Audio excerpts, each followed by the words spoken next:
il a reprécisé sa phrase, et c'est le texte écrit qui fait foi au Vatican. Il a dit, si on n'y met pas l'âme, si on n'utilise pas tous les moyens, alors les moyens, même le préservatif, rateront leur objectif. Laissez-moi continuer, et puis je vous aurai la parole.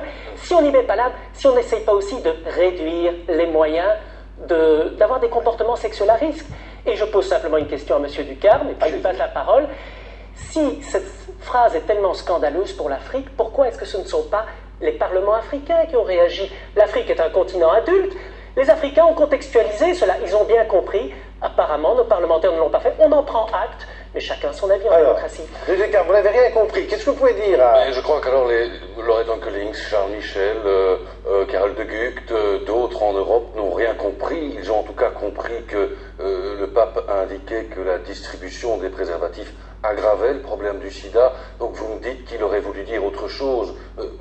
Nous avons en tout cas travaillé au Parlement sur ce qu'il a dit, et ce qu'il a dit est un message de contamination, un message de mort, quelque chose qu'on ne peut pas accepter pour l'Afrique et pour la Belgique aussi, parce qu'aujourd'hui, en Belgique, il y a tous les ans 1000 cas de sida diagnostiqués par an. C'est grave. Et donc, par rapport à ça, nous avons pris, avec 95 parlementaires, donc seulement l'extrême droite flamande n'a pas voté ce texte.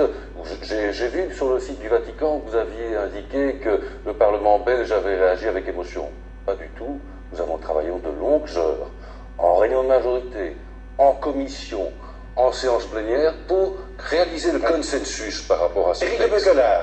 Et je repose ma question auquel vous n'avez pas répondu. Pourquoi est-ce que ce n'est pas l'Afrique qui a réagi si c'est vraiment quelque chose qui concerne l'Afrique? Je repose également la première question. Évidemment qu'en Belgique aussi, il y a des cas. Il faut tout faire pour combattre le sida. Pourquoi est-ce qu'on ne dit pas davantage que, également, il faut réduire les comportements sexuels à risque? Oui, s'il y a comportement sexuel à risque, les médecins nous le disent, le préservatif est le seul moyen. C'est peut-être pas au pape à le dire, mais les médecins nous le disent, l'Organisation mondiale de la santé. D'expérience, non, tout à fait. Mais revenons au débat, il est très sérieux, Pascal Vrébos. La question est de se dire, pourquoi est-ce qu'on ne dit pas aussi, on apprend à nos jeunes, vous utilisez des mots, c'est pour une grammaire, c'est pour un langage. Vous apprenez des choses, c'est pour un projet de vie. Pourquoi est-ce qu'on ne dit pas également, vous avez des pulsions sexuelles, eh bien, canalisez-les. Permettez que j'en place une.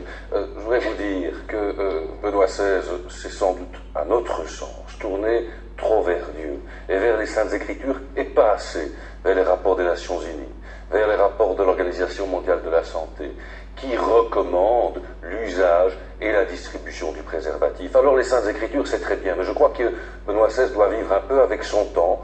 Nous n'avons pas tous fait vœu de chasteté, et il faut vraiment veiller à protéger les Africains, mais aussi les Européens, parce que vous savez, quand le pape s'exprime en partant en Afrique sur ces problèmes-là, on l'entend aussi ici, on l'écoute aussi ici, et comme Monseigneur Léonard dit encore il y a quelque temps que les préservatifs sont inefficaces, c'est choquant. Écoutez, moi, vous voyez ceci. Oui.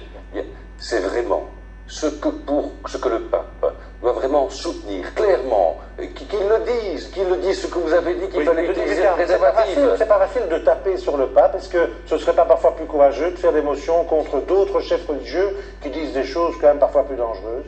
Écoutez, en termes d'autres religions, par rapport à l'islamisme ou d'autres religions, je crois qu'on sait que je suis un des premiers à travailler contre ces intégrismes-là, mais aujourd'hui, je dois bien me rendre compte qu'il y a un intégrisme catholique qui fait que la religion et que Benoît XVI veut nécessairement faire de la santé publique. Ce n'est pas son rôle de sur faire de la votre santé bloc, publique. Monsieur Ducarme, vous dites que le pape a réintégré un évêque négationniste. C'est faux. Vous dites qu'il a excommunié une équipe médicale à Recife. C'est faux. Les faits, pas l'émotion. Et comme on approche de Pâques, je vous offre en signe de paix. Eh ben, vous m'offrez le préservatif. Voilà, moi, je vous offre le prenez le et je vous l'offre aussi. Donnez-le à Benoît XVI. Donnez-le à Benoît XVI.